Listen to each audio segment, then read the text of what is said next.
¿Qué tal, gastrónomo? Si alguna vez te habías preguntado por qué los alimentos cambian de color o de tonalidad a la hora de la cocción, pues quédate a ver este video. Y no olvides quedarte hasta el final, que te tenemos algo increíble.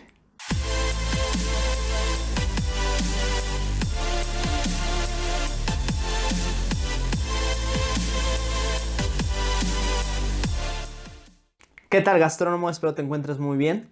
Y bueno, hace aproximadamente un año ya hablamos de este tema, que es la reacción de Maillard. Tenemos un video aquí en nuestro canal que puedes ver aquí en las etiquetas. Bueno, aquí en las etiquetas.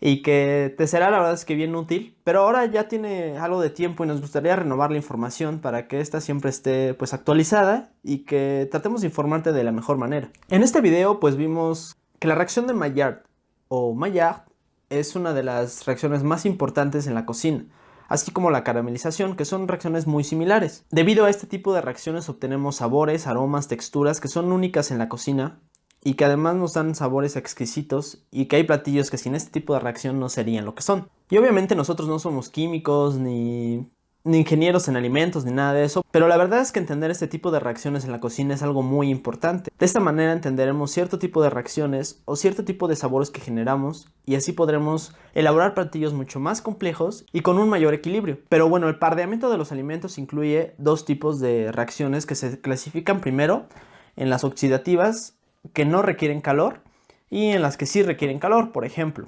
las oxidativas que no requieren calor serían la oxidación de una manzana o de un aguacate, o palta si es que nos estás viendo desde otro país, por ejemplo Perú. La palta, pues a la hora, o aguacate, a la hora de que nosotros lo cortamos, o incluso el guacamole, si lo preparamos, llega un tiempo en el que este se pone negro, que se pone oscuro. Este pardeamiento pues es debido a la oxidación, así como el plátano, la manzana, etcétera. Y por otro lado tenemos las reacciones en base a calor, que en este caso pues entra la caramelización y la reacción de Maillard. Estas son en las cuales nos concentraremos el día de hoy. Me gustaría empezar hablando por la caramelización. En este caso, la caramelización es uno de los procesos más simples que sucede en esta clasificación de pardeamiento con calor. Obviamente no es nada simple si lo vemos desde el lado científico. Esto sucede cuando las moléculas de la sacarosa se empiezan a agitar y se empiezan a dividir. Estas se dividen en glucosa y en fructosa. Es por ello que el color, la textura y el sabor del azúcar empieza a cambiar. Al separarse estas dos moléculas, al ser muy volátiles, empiezan a generar otro tipo de aromas y sabores que nos pueden llegar a dar sabores tal vez a vainilla, o no, aromas a vainilla, a nuez, al muy conocido como caramelo. Todo este tipo de aromas se generan debido a esta separación de las moléculas. Y obviamente mientras más calor le agreguemos a esta mezcla, más color y más aroma tendrá, además de sabores más amargos dentro de ella. Lo que sucede es que la sacarosa o azúcar de mesa, la que es más común, está formada por moléculas de glucosa y fructosa. Estas se separan y empiezan a reaccionar y a formar otro tipo de componentes, a 150 y a 105 grados respectivamente. Y ahora me gustaría explicarte un poquito de por qué regularmente cuando vamos a hacer un caramelo le agregamos agua, por ejemplo. Pero te preguntarás, ¿para qué le agregamos agua a algo si es lo primero que se va a evaporar? Pues bueno, el agua lo que hace es aumentar el tiempo de cocción que nos dará el azúcar. En este caso, si nosotros solo agregamos azúcar pura, por así llamarlo, el tiempo de cocción será mucho más bajo y se quemará, por así llamarlo, de manera más rápida. Así que el agregar agua o una cierta parte de agua a la cocción del azúcar nos ayudará a primero alcanzar temperaturas muchísimo más altas. Por otro lado, al tiempo de cocción que nos ayudará a generar texturas diferentes, es por eso que hay diferentes grados o puntos de cocción del azúcar. Y así por ello nos dará también diferentes colores y texturas que serán muy útiles o de diferente utilidad en la cocina. Aquí nosotros te recomendamos que siempre que estés cocinando azúcar, pues no lo pierdas de vista, ya que debido a que mientras más se va evaporando el agua, más rápido va a incrementar la temperatura de este caramelo y se nos puede quemar muy rápidamente. Así que ten mucho cuidado a la hora de que lo estés preparando. Y bueno, a grandes rasgos este fue el proceso de caramelización que sucede en el azúcar, que obviamente faltan muchísimos aspectos que platicar, todos los tipos de cocción del azúcar, etcétera, pero eso lo platicaremos en otro video porque pues es algo amplio y aquí nos gustaría también concentrarnos en lo que es la reacción de Maillard. Y bueno, la reacción de Maillard nos da aspectos muy importantes en la cocina, como es la deliciosa capa y corteza de un pan, por ejemplo, el color del café, nos ayuda a elaborar chocolate, como ya lo habíamos mencionado en el video pasado. Nos ayuda también a generar sobre todo costras o texturas, pues la verdad es que bastante ricas en lo que es la carne o en una carne que se cocina a la parrilla, al sartén, etc.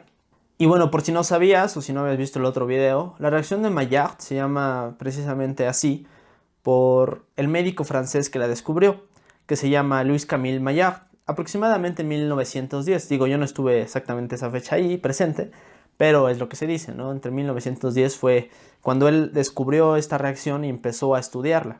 Pero bueno, para que suceda la reacción de Maillard necesitamos tres aspectos muy importantes. El primero es calor seco, ¿ok? Una reacción de Maillard no se puede dar o no se puede llevar a cabo si tenemos calor húmedo. Después necesitamos también hidratos de carbono, que básicamente son cadenas largas de azúcares. En este caso, pues en muchos platillos es lo que sucede. Por ejemplo, en el pan, pues tenemos carbohidratos que son los que se van a transformar de esta manera. Y por otro lado, necesitamos también proteínas. Y poniendo el ejemplo del pan nuevamente, recordemos que a la hora de generar nosotros gluten, a la hora de amasar una masa, pues precisamente se genera por el trigo carbohidratos y por el otro lado las proteínas, que vendría siendo el gluten. Y si además añadimos el horneado, que es un tipo de calor seco, pues al final tenemos precisamente la reacción de Maillard. Estos elementos combinados comienzan a formar subproductos que dan al alimento un sabor reforzado y aromático, además de un olor más oscuro e incluso una textura más crocante, debido a la evaporación de la humedad o agua. En este caso, los sabores de estas reacciones son más diversas y ricas, debido a que las proteínas añaden esta mezcla nitrógeno y azufre, a los ya existentes que son el carbono, el hidrógeno y el oxígeno. Y ahora recuerda que es muy pero muy importante que el calor que ocupemos para generar la reacción de Maillard es muy importante que sea seco. Es por eso que si hervimos, que si pochamos algún tipo de proteína, no se genera este color tan llamativo para nosotros. No sé si te has fijado que siempre que vamos a sellar una carne, por ejemplo, nos indican, o lo más recomendable es que siempre el sartén esté súper caliente, ya que si nosotros lo sellamos a baja temperatura, lo que va a pasar es que se va a empezar a hervir en lugar de sellarse. En este caso, la extracción del líquido de la pieza pues va a hacer que este fluido se mantenga ahí y va a evitar que esta reacción suceda. Incluso algo que olvidé mencionar, pero que es muy importante en platillos básicos de cocina, es que esta reacción le da un sabor especial y característico, algo mucho más rico a los estofados y fondos oscuros. Así que no olvides practicar este proceso de manera adecuada y darle un toque único a todo lo que prepares. Y bueno, gastrónomo, hasta aquí el video de hoy. Espero te haya gustado muchísimo. Recuerda que en este caso, pues solamente fue reforzar lo que ya habíamos platicado en el video anterior para que de esta manera complementemos aspectos que tal vez no habíamos mencionado o que habíamos pues dicho ya hace algún tiempo, y de esta manera podamos siempre actualizar lo que te estamos transmitiendo a ti, ya que no queremos que nunca pares de aprender, que siempre sigas creciendo en este ámbito de la cocina. Y que por cierto, si te gustaría seguir aprendiendo y seguir escuchando temas súper interesantes, te recomendamos que entres aquí abajito, que vamos a tener el link de nuestro podcast, Estamos Camotes. Así que si no lo conoces, te recomendamos que lo escuches. Lo puedes escuchar mientras cocinas, tal vez, incluso mientras estás en el coche, mientras vas en el camión, bueno, mientras viajes, etc. Todo este tipo de trayectos puede ser muy interesante que los vayas escuchando. Incluso lo puedes descargar ahí en Spotify y puedes tenerlo cuando tú quieras. Así que nunca pares de aprender. Nos vemos hasta la próxima. Cuídate mucho. Bye.